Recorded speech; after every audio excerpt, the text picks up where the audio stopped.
For decades, Sparrow was the beating heart of the mall food court, a brand so tied to suburban adolescence that it's basically shorthand for killing time before the movie starts. But while it once reigned supreme as the undisputed king of the food court jungle, Sparrow eventually became a punchline, mocked for its quality, gutted by bankruptcies, and immortalized as the butt of an office joke. So how did a family-owned Brooklyn deli transform into a mall icon, then collapse into memehood, only to claw its way back with a second life in gas stations and airports? Well, today we're serving up the greasy rise, fall, and reheating of Sparrow, the king of food court pizza.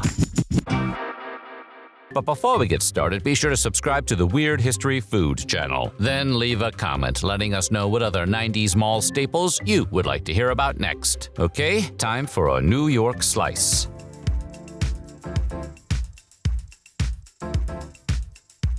Before it was an internet punchline or the lukewarm fallback of a mall food court, Sparrow was actually kind of classy. The chain traces back to 1956, when Italian immigrants Gennaro and Carmela Sbarro opened a little salumeria in Brooklyn's Bensonhurst neighborhood. This wasn't a pizza joint at all. It was a full-on Italian grocery, stocked with fresh bread, pasta, sausages, and cheeses. Locals knew it as a spot where you could buy mozzarella that didn't squeak when you chewed it, which is more than can be said for their mall slices decades later. The Naples family name literally translates to "this food belongs to us." And if you ever met Mama Carmela, you know she wasn't about to let you Americanize her sandwiches. According to neighbors, she was tiny but fierce, military almost, and absolutely refused to put mayo or ketchup on anything. As she reportedly said, "I don't do that." The pivot to pizza came almost by accident. Customers loved the homemade pies so much that the Sparrows eventually opened a second location, just to serve them hot. In 1970, the family made a genius move, opening a Sparrow inside Brooklyn's King Plaza shopping center. That outlet became their launchpad into food court history, and it's still operating today, a living fossil from the golden age of malls. From there, expansion was fast. The company started franchising in the late 1970s, went public in 1985, and by 1990 had more than 220 restaurants worldwide. By the mid-1990s, Sparrow wasn't just a pizza joint, it was a mall staple with more than 700 locations. If you were waiting for your friends at Hot Topic or psyching yourself up to get your ears pierced at Claire's, odds are you were doing it while holding a greasy paper plate with Sparrow stamped on it.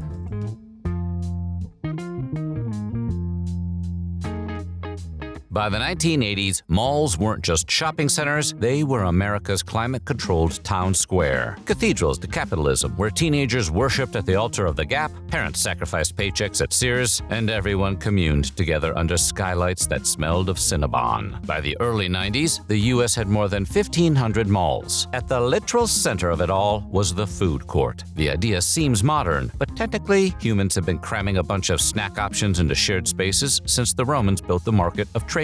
The modern version showed up in the 70s, with New Jersey claiming bragging rights to the first successful mall food court. But food courts weren't just functional, they became a cultural icon. For 90s kids, the food court was freedom, a place where you could ditch your parents, flirt over trays of lo mein, or linger for hours with nothing more than a $2 slice and a Mountain Dew. Rows of neon signs and the endless smell of frying oil burned themselves into the collective memory, turning food courts into one of the most vivid symbols of mall culture.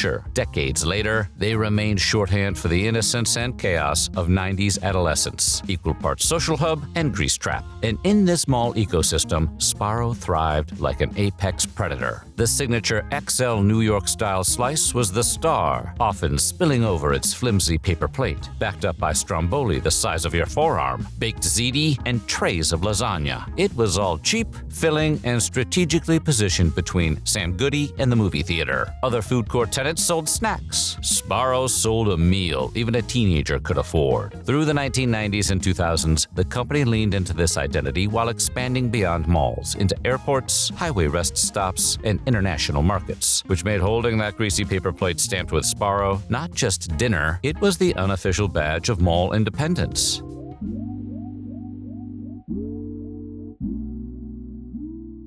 Let's be honest, there is a dark side to cheap, greasy pizza, and Sbarro earned a reputation as the fastest way to the nearest restroom in a mall. The crust was cardboard, the cheese was a grease trap, and the baked ziti was the color of regret. In surveys, it consistently ranked among the worst national pizza chains, with critics dubbing it America's least essential restaurant. Ouch. Somehow that hurts more than just being called terrible. But it wasn't just the questionable slices that took Sbarro down. The chain had married itself to the mall food court just as malls were flatlining. In the 2000s, online shopping ate retail alive. While Chipotle and Panera convinced America that fast food could be fresh, Sbarro, still reheating pasta under heat lamps, looked less like a fun mall treat and more like old cafeteria food. Meanwhile, the numbers were just as ugly as the pizza. By 2011, the company was drowning under nearly $500 million in debt. Rising cheese and wheat costs in the early 2010s only made the math worse. When mozzarella prices jumped 16%,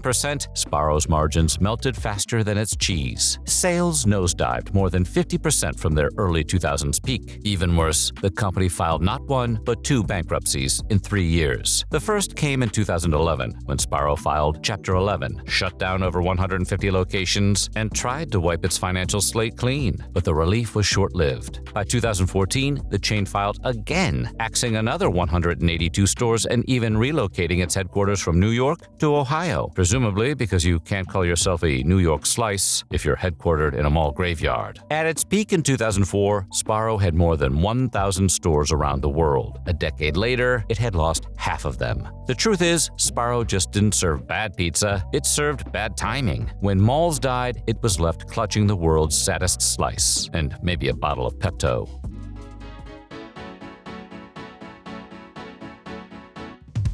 After back-to-back bankruptcies, Sbarro could have quietly faded into mall food memory alongside Suncoast Video and Orange Julius. Instead, it staged a comeback. Not by improving the pizza, let's not get crazy, but by changing where it was sold. In 2015, Sbarro opened its first standalone restaurant in Columbus, Ohio, complete with delivery, carryout, and patio seating. Gone was the old Italian flag logo, replaced by a sleek slice outlined with NYC 1956 stamped across it. The chain doubled down on its signature XL New York-style pizza, dough made fresh daily, whole milk mozzarella, and its familiar sweet sauce, but wrapped it in a modern fast casual branding. The strategy wasn't just about looks. Having bet its entire future on malls, Sbarro pivoted hard towards anywhere hungry people pass through. Convenience stores, travel centers, airports, service plazas, college campuses, and even military bases. Instead of catching teens between Wet Seal and Spencer's, they were now catching truckers between gas pumps and Slurpee machines. By 2022, Sbarro had opened over 100 new locations in a single year, a record for the chain, with most of the growth coming from partnerships with big convenience store operators. The pivot paid off. In 2022, the brand celebrated its 200th domestic franchise, 300th international franchise, and 500th overall franchise milestone. By 2024, it had opened 313 new restaurants since 2022, including 34 in the US and 80 overseas, bringing its global footprint to more than 700 stores. Some estimates even put Sbarro north of 800 worldwide locations as of 2025.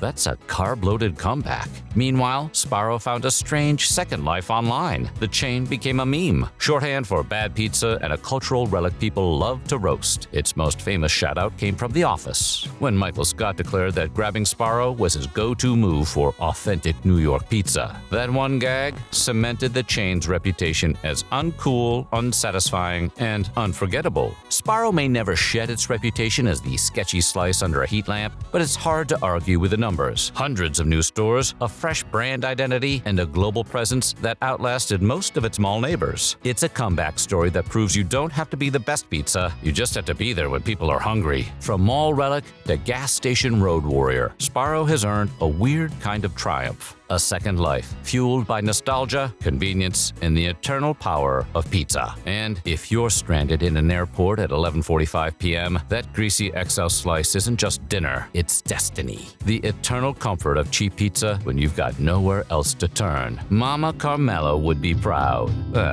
Maybe. So what do you think? Did you ever eat at Sbarro? Let us know in the comments below. And while you're here, check out some of these other weird history food videos.